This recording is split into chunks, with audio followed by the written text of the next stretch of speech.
Marxist அனைவருக்கும் என்னுடைய நன்றி வணக்கத்தை தெரிவித்துக் கொண்டு, பிடாமக பத்திரிகைக்கும் என்னுடைய நன்றி வணக்கத்தையும் தெரிவித்துக் கொண்டு, எல்லாமல்ல இறைவனுக்கும் என்னுடைய நன்றி வணக்கத்தையும் தெரிவித்துக் கொண்டு, இன்னைக்கு நம்ம அடுத்து பெரிய புராணத்துல முருகன் நாயனார் புராணம் பற்றி இன்னைக்கு நம்ம பார்க்கலாம். அதாவது முருகனுக்கும் உருத்திர பசுபதிக்கும் அடியேன் அப்படின்னு போட்டிருக்காங்க. மன்னாவதும் சோழ மண்டலமே என்ற வாக்கின்படி சிறந்த வளமை மிக்க நாடு சோழ நாடு. சோழ நாட்டை பத்தி சொல்றாங்க. பொன் கொளிக்கும் காவிரி நதி பாய்வதனால் எந்நாளும் நீர் மல்கும் சீர் மல்கியது. அத்திருநாட்டில் திருப்பூம் புகழூர் என்னும் திருத்தலம் மிகவும் உயர்வுடையது. அப்ப அந்த சோழ நாட்டுல திருப்பூம் புகழூர் அப்படிங்கிற அந்த ஊரை பத்தி சொல்றாங்க. அந்த திருத்தலம் மிகவும் உயர்வுடையது. கங்கையை முடித்த கண்ணுதர் கடவுளும் விரும்பி எழுந்தருளியுள்ள தலம் மலர் சோலைகளும் அழகிய வாவிகளும் சூழப்பெற்றது அப்படின்னு அந்த ஸ்தலத்தை பத்தி சொல்றாங்க. ஸோ கங்கையை முடித்த கண்ணுதர் கடவுளும் விரும்பி எழுந்தருளியுள்ள தலம் அது. அந்த தலம் மலர் சோலைகளும் அழகிய வாவிகளும்னா அந்த நீர்நிலைகளும் சூழப்பெற்ற ஒரு ஸ்தலமாக அது இருக்குது. ஸோ புகழ்மிக்க அத்திருப்பதியில் வாழும் சிவன் அடியார்கள் நிரம்பவும் தங்கள் உள்ளம் போல் தூய்மை உடைய திருவெண்ணீட்டை அணிந்திருப்பார்கள். அப்ப அந்த புகழ்மிக்க அந்த திருப்பதியில வாழக்கூடிய சிவனடியார்கள் எப்படி இருப்பாங்களாம், தங்களுடைய உள்ளம் போல எப்படி ஒரு தூய்மையான உள்ள இருக்கிற மாதிரி அவங்களும் தூய்மையுடைய இந்த திருவெண்ணீரை வெண்ணீட்டை அவங்க அணிஞ்சிருப்பாங்க. அத்திருநீற்றின் திருந்தொழியால் இரவில் இருள் நீங்கியது ஆயிற்று. திருநீற்றுடைய திருந்தொழியால் அந்த ஒளியினால இருள் நீங்கிச்சு அப்படின்னு சொல்றாங்க. ஸோ தேனை பருகும் அந்த கரு வண்டுகளும் களங்கமின்றி விளங்கும். இசையில் வல்ல வண்டுகள் இனிய ஒளியுடன் அருகில் அசைவதால் அந்நாதத்தை கேட்டு அரும்புகள் பூத்து புதிய தேனை பொழிகின்றன. குளிர்ந்த சோலைகளில் நாகனவாய் பறவைகள் வாய்மலர்ந்து தேவார திருப்பதிகங்களாகிய செழுந்தேனை பொழிகின்றன. வண்டுகளின் பாடலை கேட்டு தாமரைகள் தேன் துளிக்கின்றன. ஓதுவார்களின் தேவார பாடலை கேட்டு தொண்டர்களின் முகமலரில் ஆனந்த கண்ணீர் துளிக்கின்றது அப்படின்னு சொல்றாங்க. ஸோ அங்க உள்ள அந்த ஒவ்வொரு இயற்கையினுடைய இதை வர்ணிக்கிறாங்க. ஸோ இத்தகைய பெருமையும் அருமையும் உடைய இந்த திருப்புகழூரில் மறையோர் குலத்தில் அவதாரம் செய்தவர் முருகநாயனார். அப்போ அவரு மறையோர் குலத்தில் அவர் அவதாரம் செய்திருக்கிறாரு. குறைதலின்றி நிறைந்த அன்பினால் உள்ளம் உருகி சிவபெருமானை நினைக்கும் திரு உடையவர். அப்போ என்ன பண்றாரு, குறைதலின்றி நிறைந்த அந்த அன்பினால உள்ளம் உருகி சிவபெருமானை நினைக்கும் திரு உடையவரா இருக்கிறாரு. ஞான வரம்பாக நின்றவர். பண்டை தவத்தின் பயனாக திருப்பள்ளி தாமம் பறித்து நியதியாக இறைவனுக்கு சாத்தும் பணியை அவர் மேற்கொண்டார். இப்ப தாமம் அப்படிங்கிறது இங்க மாலை அப்படின்னு சொல்றாங்க. பூ மாலை எப்படி அந்த மாதிரி மாலை. அப்ப பண்டை தவத்தினுடைய பயனாக திருப்பள்ளி தாமம் பறித்து நியதியாக இறைவருக்கு சாத்தும் அந்த பணியை அவர் மேற்கொண்டார். பொழுது புலர 5 நாளிகைக்கு முன் எழுவார். பொழுது காலையில பொழுது புலருக்கு முன்னாடி அவர் 5 நாளிகைக்கு முன்னாடியே எழுவார். நீராடி திருவெண்ணீர் முனைந்து திருநந்தவனம் செல்வார். மலர்கின்ற பருவத்தில் உள்ள மலர்களை எல்லாம் பறித்து தனித்தனியே கூடைகளில் அவர் நிரப்புவார். அடுத்தது மந்தாரம், கொன்றை, செண்பகம் முதலிய கோட்டுப்பூக்கள், நந்தியாவட்டம், அலரி, வெள்ளருக்கு, கரந்தை, தும்பை முதலிய நிலப்பூக்கள், மல்லிகை, முல்லை, சம்பங்கி, ஜாதி முதலிய கொடிப்பூக்கள், தாமரை, நீலோற்பலம், அந்த செங்கழு நீர் முதலிய நீர்ப்பூக்கள் ஆகிய 4 வகையான மலர்களையும் அவரை இனிது பறிப்பார் அப்படின்னு சொல்றாங்க. ஸோ இவர் மலர்களை எடுத்து மாலையாக்கி அந்த இறைவனுக்கு போடுறதுதான் இவருடைய வேலையா இருந்திருக்கு. ஸோ இவ்வாறு அன்புடன் நெறி தவறாது எடுத்த திருமலர்களை கொண்டு போய் தூய்மையான தனி இடத்தில் வைத்துக் கொள்வார். அப்ப தூய்மையான தனி இடத்துல அந்த மலர்கள்லாம் கொண்டு போய் வச்சுக்கிட்டு கோக்கும் கோவை, சுருக்கி கட்டும் இண்டை, இணைத்து கட்டும் மாலை, தண்டில் கட்டும் கண்ணி, பிணைத்து கட்டும் பிணையல், தொடுத்து கட்டும் தொடையல் என்று மலர்களை 6 வகையாக செய்து திருமாலைகளை அமைப்பார். இப்ப மாலைகளே நமக்கு தெரியும் இல்லையா, கீழே நடுவில் அப்படி தொங்குறதுக்கு அது எந்த பூ யூஸ் பண்ணுவாங்க, அப்புறம் மேல் பகுதியில் எப்படி, இந்த இடைப்பட்ட இடத்துல எப்படி, அப்படிலாம் சில மலர்கள் வித்தியாசமா இருக்கும் இல்லையா. அந்த மாதிரி இவர் வாங்கிட்டு எடுத்துட்டு வந்த மலர்களை பூரா 6 வகையா அவரு பிரிச்சு அந்த மாதிரி அவர் மாலைகளை கட்டுவாராம். 6 காலங்களிலும் சுமந்து கொண்டு சென்று வர்த்தமானீஸ்வரம் என்னும் கோவிலுள் எழுந்தருளி உள்ள அந்த சிவபெருமானுக்கு அவர் சாத்துவார் அப்படின்னு சொல்றாங்க. அப்ப அந்த 6 காலங்களிலும் சுமந்து கொண்டு சென்று வர்த்தமானீஸ்வரம் என்னும் திருக்கோயிலுள் எழுந்தருளி உள்ள சிவபெருமானுக்கு அவர் சாத்துறாரு.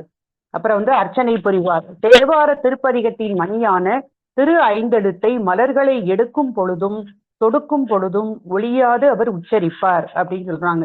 ஸோ அந்த மலர்களை அவர் வேற எந்த சிந்தனையும் இல்லாம ஒரே மனதோடு அந்த திருவைந்தெழுத்தை அவர் ஓடிக்கொண்டே அவர் என்ன பண்ணுவாராம், அந்த திருவைந்தெழுத்தை மலர்களை எடுக்கும் போதும் திருவைந்தெழுத்தை சொல்லிக்கிட்டே இருக்காரு, தொடுக்கும் போதும் அவர் ஒழியாது அதை உச்சரிப்பார் அப்படின்னு சொல்றாங்க. மாலுமயனும் காணாத மணிகண்ட பெருமானை நாள்தோறும் விதிப்படி பூஜித்து அவர் நேசித்து வந்தார். இடையராது பஞ்சாட்சர ஜபம் புரிந்தார். திருஞான சம்பந்த சுவாமிகள் திருப்புகழூருக்கு எழுந்தருளினார். முற்பிறப்பில் புரிந்த தவமும் துணை புரிய அவரை முருகநாயனார் வரவேற்று தமது திருமடத்தில் அவரை தங்க வைத்து அடியார் குழாங்களுடன் அமுது செய்வித்து மகிழ்ந்தார். அப்ப அங்க அவர் திருஞான சம்பந்த சுவாமிகள் அங்க வந்திருக்கும் போது அந்த முருகநாயனாரை அவங்க வரவேற்று இந்த திருமடத்திலாம் தங்க வச்சு அவங்க சாப்பாடு அமுதெல்லாம் கொடுத்துருக்காங்க. ஸோ தந்தை மேவன் திருஞான சம்பந்தர் இவரை இனிய நண்பராக ஏற்றுக்கொண்டார். இவ்வாறு இடையராது திருமலர் தொண்டு புரிந்து திருஞான சம்பந்த பிள்ளையாரது திருமணத்திற்கு சென்று அங்கு எழுந்த சிவ ஜோதியில் கலந்து சிவானந்த பெருவாழ்வை பெற்றார். அப்ப இந்த கதை எல்லாருக்கும் தெரியும் இல்லையா? திருஞான சம்பந்த கல்யாண நேரத்துல அந்த அவங்க அங்க வந்திருக்க எல்லாருமே அவங்க மேல ஜோதியில கலந்து போகும்போது இவரும் அந்த கல்யாணத்துக்கு அட்டன் பண்ண கண்டி போயிருக்கிறாரு. அந்த திருமணத்துக்கு சென்று அங்க எழுந்த சிவஜோதியில கலந்து சிவானந்த பெருவாழ்வை இவர் பெற்றதாக சொல்றாங்க. ஸோ மூவர் தேவாரம் பெற்றது இத்திருத்தலம். அப்பர் சுவாமிகள் முக்தி பெற்ற திருத்தலம். சுந்தரமூர்த்தி நாயனாருக்கு செங்கல்லை பொன்னாக்கி தந்த அருமை தலம். அப்பர் சம்பந்தர் திருநீலநக்கர் சிறுத்தொண்டர் முதலிய பற்பல திருத்தொண்டர்கள் முருகநாயனார் திருமடத்தில் தங்கி இருந்தமையால் இத்தலம் மிகவும் புனிதமானது. திருக்கோவினுள் முருகநாயனார் வழிபட்ட சிவமூர்த்தி வர்த்தமானீஸ்வரர், அது தனி கோவில் அப்படின்னு சொல்றாங்க. சரி, இப்ப அந்த சிறப்புடைய பொருளை முந்துர கிளத்தல் என்ற சூத்திரப்படி பூவை முதலில் ஓதினார், அதனால் பூக்கொண்டு வழிபடுதல் சால சிறந்தது அப்படின்னு சொல்றாங்க. ஏன்னா இந்த இறை வழிபாட்டுக்கு இன்றியமையாதது பூவும் நீருமே அப்படின்னு நமக்கு எடுத்து சொல்றாங்க. அடுத்தது என்ன சொல்றாங்கன்னா, சச்சிதானந்த மயமானது இந்த மலர் அப்படின்னு சொல்றாங்க. அந்த நிறம் அப்படிங்கிறது சத்து, வடிவு அப்படிங்கிறது சித்து, மனம் அப்படிங்கிறது ஆனந்தம் அப்படின்னு சொல்லி சச்சிதானந்தமானது இந்த மலர்னு சொல்றாங்களே அதை பிரிச்சு காட்டுறாங்க. சத்து என்பது வடிவு, சித்து இந்த நிறம் சத்தாகவும் அந்த வடிவு இருக்குது சித்துன்னும், மனம் அதுல வரக்கூடிய மனம் ஆனந்தம். சத்து சித்து ஆனந்தம் இந்த மூன்றையும் உடையது மலர் அப்படின்னு சொல்றாங்க. பூவினில் கந்தம் பொருந்தியவாறு போல் சிவனுக்குள்ளே சிவமனம் கமல வேண்டும் என்ற குறிப்பினால் மலரை இட்டு இறைவனை ஆண்டோர் வழிபட்டனர் அப்படின்னு அதுக்கு காரணம் சொல்றாங்க. ஏன் மலர்களை கொண்டு இறைவனை வழிபட்டாங்கன்னா, சிவனுக்குள்ளேயும் அந்த சிவமனம் கமலணும் என்ற அந்த குறிப்பினால அவங்க இந்த மாதிரி மலர்களை வைத்து வழிபட்டதாக சொல்றாங்க. அடுத்து என்ன சொல்றாங்கன்னா, இந்த மலர்களை வகையாக எடுத்து எழில் பெற மாலைகளாக தொடுத்து எம்பிரானுக்கு சாத்துவது மிகவும் சிறந்த திருப்பணி அப்படின்னு சொல்றாங்க. மலர்களை வகையாக எடுத்து மாலைகளாக தொடுத்து எம்பிரானுக்கு சாத்துறது மிக உயர்ந்த திருப்பணியாக இங்கு சொல்லப்படுது. சிறந்த போக பாக்கியத்தில் வாழ்பவரை கண்டு நல்ல பூவெடுத்து பூசை செய்தவர் என்று உலகம் கூறுகின்றது. அதை அதனுடைய பயன், தவ பயன் சொல்லுவாங்களா, அது மாதிரி இந்த பூ கொண்டு அந்த அர்ச்சனை செய்து பூஜை செய்தவங்களுக்கு ஒரு நல்ல புண்ணியம் போல அது அவங்க சொல்றாங்க. ஏன்னா சிறந்த போக பாக்கியத்தில் வாழ்வரை பார்த்துட்டு நம்ம சொல்லுவாங்களாம், நல்ல பூவெடுத்து பூஜை செய்தவர் அப்படின்னு சொல்லி உலகம் கூறுது. ஆதலின் நன்மலர் தொடுத்து புனைந்தவர் அழியாத சிவகதி பெறுவர் அப்படின்னு சொல்றாங்க.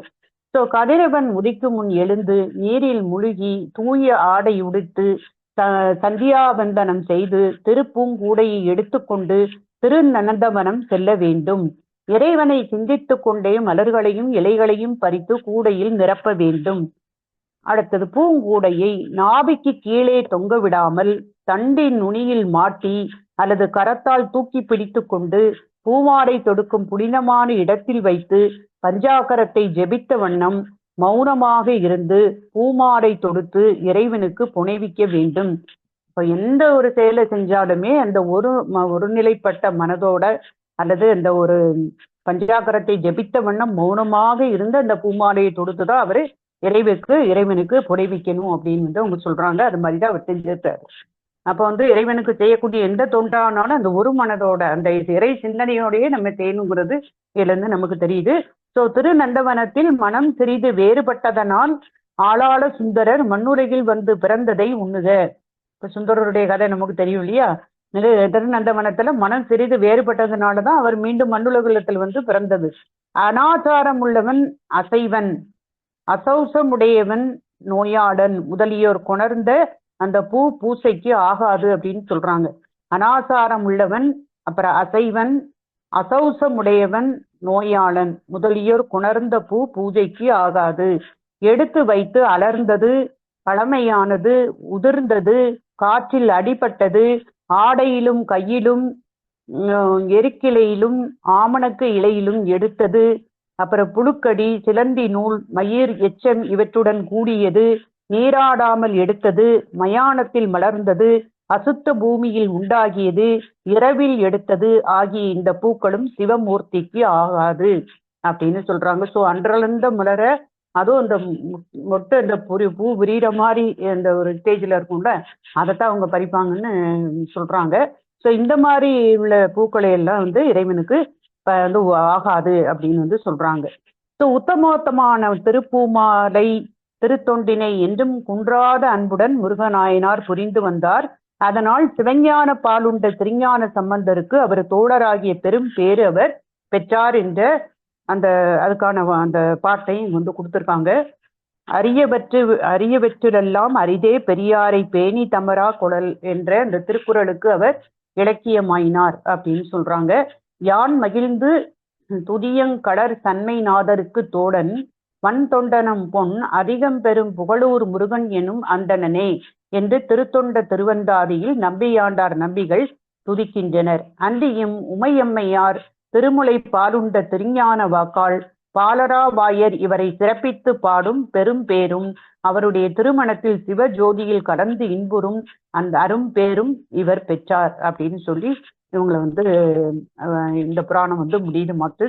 ஸோ இதுதான் வந்து இன்னைக்கு நாம முருகநாயனாரை பற்றி நாம் இங்கே பார்த்துருக்கோம். அப்போ இது வந்து அவருடைய இந்த சிவபெருமான் மேலே உள்ள அந்த அன்புனால அவர் என்ன பண்ணியிருக்காருன்னு அந்த மலர்கள்லாம் தொடுத்து மாலை தொடுத்து அந்த சிவபெருமானுக்கு பதிவாக நம்ம போடக்கூடிய ஒரு பணியை வந்து அவர் செய்துட்டு வந்திருக்கிறாரு. அந்த ஒரு அன்பினால அவர் செய்தனால அவருக்கும் இந்த ஒரு அந்த இது வந்து கிடைச்சிருக்கு உங்களுக்கு அப்படின்னு அவங்க சொல்றாங்க. திருமணத்திலேயே அந்த சிவஜோதியில கலந்து இன்புறக்கூடிய அந்த அரும்பேரையும் இவர் பெற்றிருப்பதாக இங்கே நமக்கு எடுத்து சொல்லியிருக்காங்க மார்க்சிஸ்ட். Thank you Marxist. நேரம் பொறுமையாக கேட்டவங்க எல்லோருக்கும் என்னுடைய நன்றியை வணக்கத்தையும் சொல்லிக்கிறேன். Thank you madam. தேங்க்யூ.